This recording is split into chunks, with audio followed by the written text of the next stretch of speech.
Madame, Monsieur les modérateurs, chers collègues, merci beaucoup d'avoir accepté cette communication. C'est un grand plaisir de pouvoir vous présenter nos résultats donc du groupe d'études de l'encéphalopathie hépatique à la Pitié-Salpêtrière. C'est un travail collaboratif et l'intitulé c'est « Évaluation multimodale des troubles neurocognitifs dans une cohorte prospective de patients avec une maladie chronique du foie ». Et donc dans un tiers des cas, le diagnostic n'est pas une encéphalopathie hépatique. Je n'ai aucun conflit d'intérêt. Donc, comme vous l'avez vu avec Dominique, il y a environ 500 000 patients avec une cirrhose en France. 10 à 14% auront une encéphalopathie au diagnostic, avec 5 à 25% dans les 5 ans qui suivent le diagnostic. Et globalement, on a entre 30 et 40% des patients qui vont avoir une encéphalopathie hépatique clinique au cours de la maladie cirrhose. Et donc, comme tu l'as montré, Dominique, ça représente plus de 30 000 hospitalisations par an en France. Alors, c'est une maladie évolutive, récurrente et grave. Évolutive, comme vous le savez, avec plusieurs paliers. Le premier, c'est l'encéphalopathie hépatique minime dont on va parler. Et ensuite, l'encéphalopathie hépatique clinique, grade 2, grade 3, grade 4 jusqu'au coma, avec une évolution épisodique ou chronique et une gravité avec, dans cette étude, donc sur les cirrhoses alcooliques, près de 85% de mortalité à 5 ans. Et évidemment, plus le grade est sévère et plus le risque de mortalité augmente. Pardon. Et donc je voulais juste vous rappeler, puisqu'on va en reparler sur la fin, que la composante experte pour encéphalopathie, c'est 12% des malades inscrits sur liste de transplantation. Alors l'encéphalopathie hépatique minime représente tout un panel de symptômes. Et donc comme on l'a vu tout à l'heure, c'est pas facile de faire le diagnostic. Grosso modo, vous avez une altération des fonctions neurocognitives qui peuvent aller du ralentissement psychomoteur, des troubles de l'attention, des troubles du langage, des troubles mnésiques, des troubles praxiques et des troubles exécutifs. Et alors évidemment c'est difficile puisque nos patients ont plein d'autres diagnostics différentiels et comme ça a été montré tout à l'heure, l'alcool est le principal chez nos patients avec cirrhose éthylique. Et donc le terrain est fondamental pour essayer de faire la distinction. Vous avez tout ce qui est lié à l'alcool et donc la démence alcoolique, les démences post-traumatiques puisque malheureusement les malades tombent sur l'ivresse. Et vous avez les autres, vous avez les maladies métaboliques endocriniennes et principalement les hypoglycémies chez nos malades diabétiques.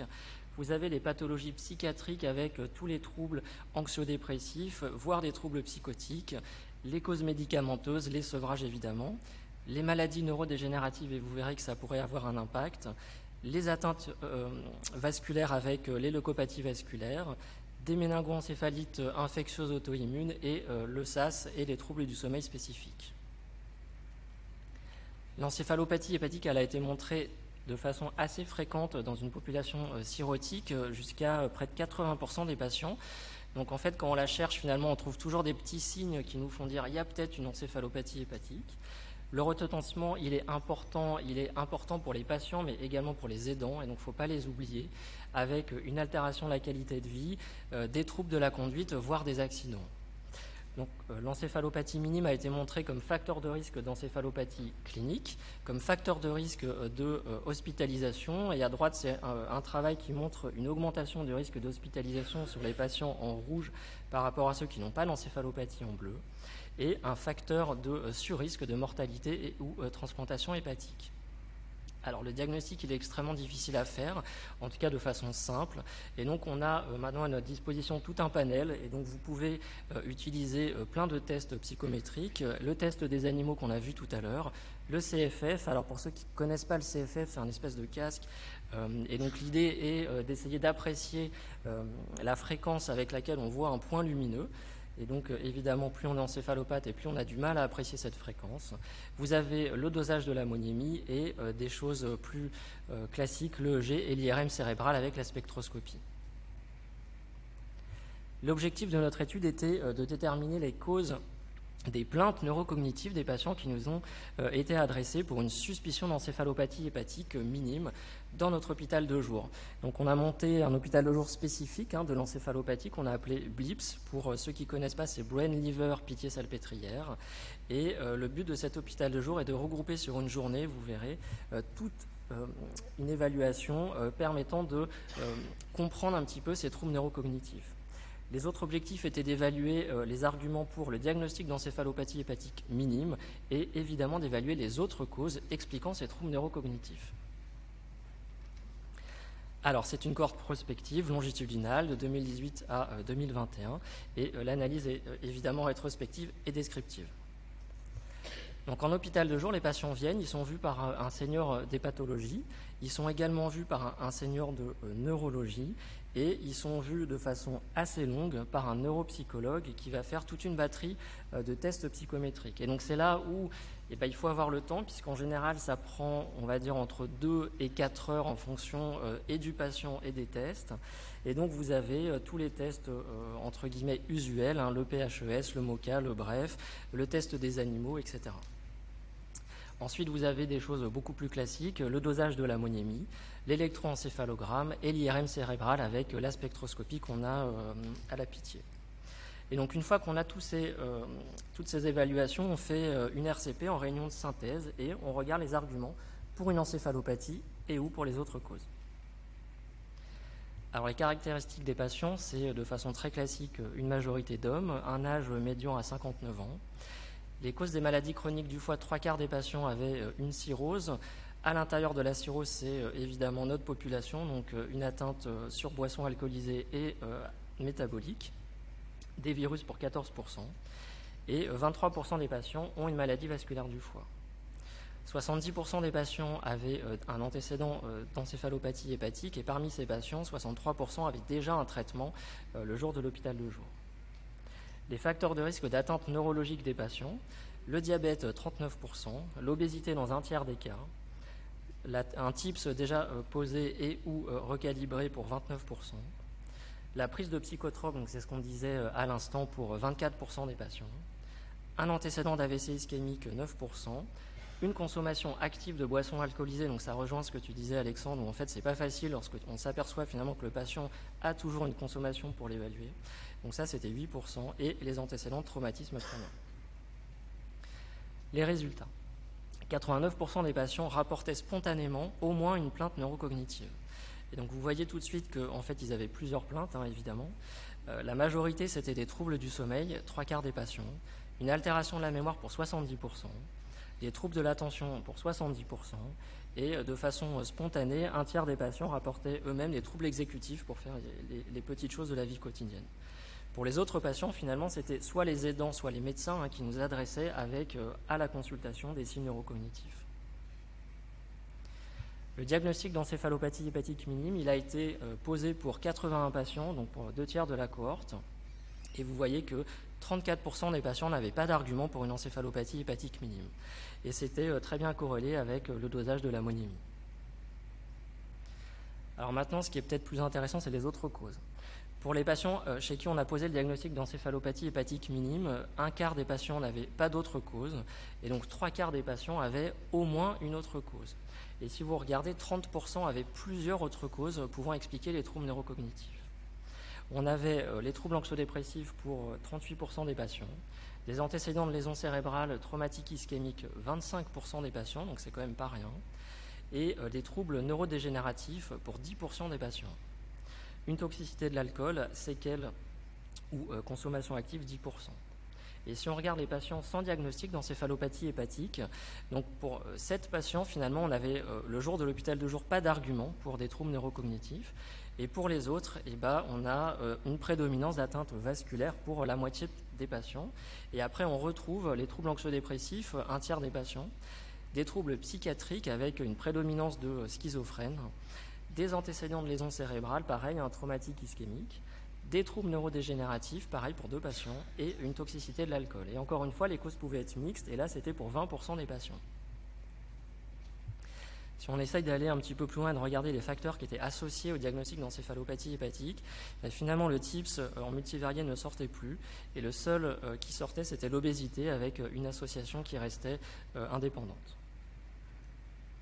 Et donc en conclusion, 34% des patients qui nous ont été adressés pour des petits troubles neurocognitifs, finalement n'avaient pas d'argument pour une encéphalopathie hépatique minime. L'origine des troubles, il est clairement multifactoriel, et donc pour les patients avec encéphalopathie hépatique, on a 75% qui avaient d'autres causes, et lorsqu'on prend la cohorte de façon générale, on avait les troubles anxio-dépressifs qui prédominaient dans ces autres causes. Et quelques patients présentaient des arguments pour une maladie neurodégénérative, et donc c'est là où c'est intéressant, puisque évidemment beaucoup de patients ont une cirrhose, sont en bilan pré-transplantation et nous sont adressés pour ces petits troubles, et donc c'est là où il faut faire attention et peut-être se poser la question finalement de contre-indication ou en tout cas d'alerte sur le risque en post-greffe. Les enjeux, c'est évidemment de prendre en charge précocement l'encéphalopathie et pas attendre les complications qu'a montré Dominique, améliorer la qualité de vie des patients mais également des aidants, il ne faut pas les oublier, réduire le passage vers un mode clinique, réduire la morbimortalité qui va en découler et reconnaître les autres causes pour proposer un traitement. Donc l'alcool avec le sevrage et tout ce qui va avec, les hypoglycémies, on en a trouvé plutôt pas mal, et reconnaître les pathologies contre-indiquant un projet de greffe. Et donc là, on en revient à ces pathologies neurodégénératives. Je vous remercie beaucoup.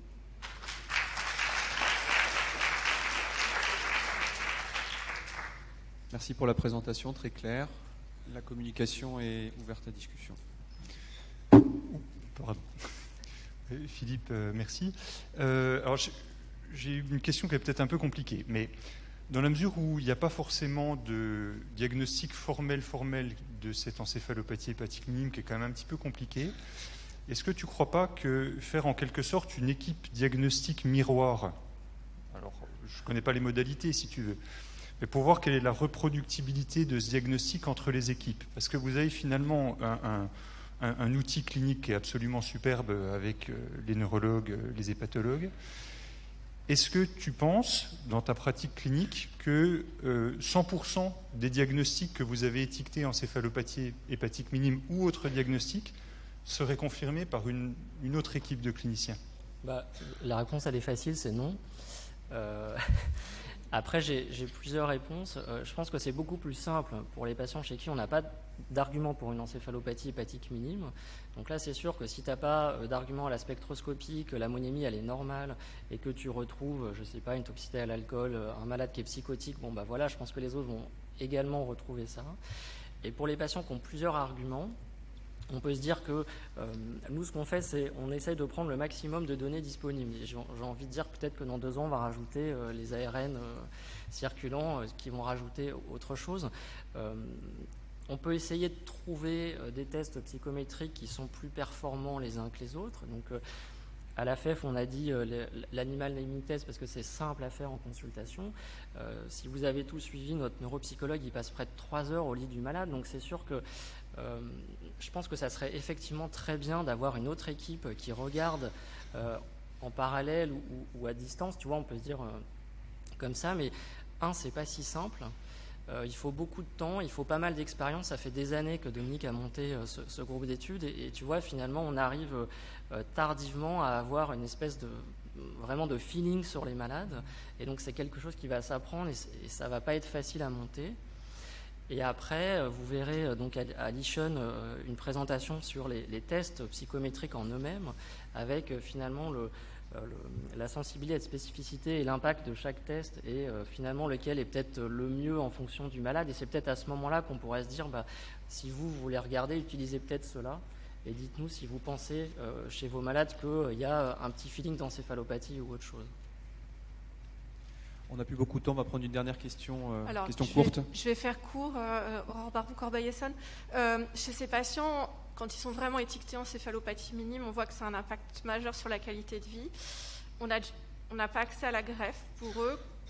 Comment faire? Parce que, par exemple, quelqu'un qui a un prurite réfractaire peut avoir accès à la greffe. C'est quand même un impact de qualité de vie majeur. Est-ce qu'on a des pistes pour essayer de commencer à mettre ces patients en exception pour la greffe? C'est une excellente question. C'est un Je problème. peux me permettre de répondre. Vas-y, La vas-y. réponse, tu l'auras dans 2 ans à peu près. Donc il y a Dominique qui est en train, entre autres, de travailler sur le sujet pour qu'on discute des exceptions au MEL dans cette circonstance-là. Et donc il y aura une révision prochainement. Donc tu auras la réponse bientôt. Merci. On va passer à la communication suivante, on n'a plus beaucoup de temps.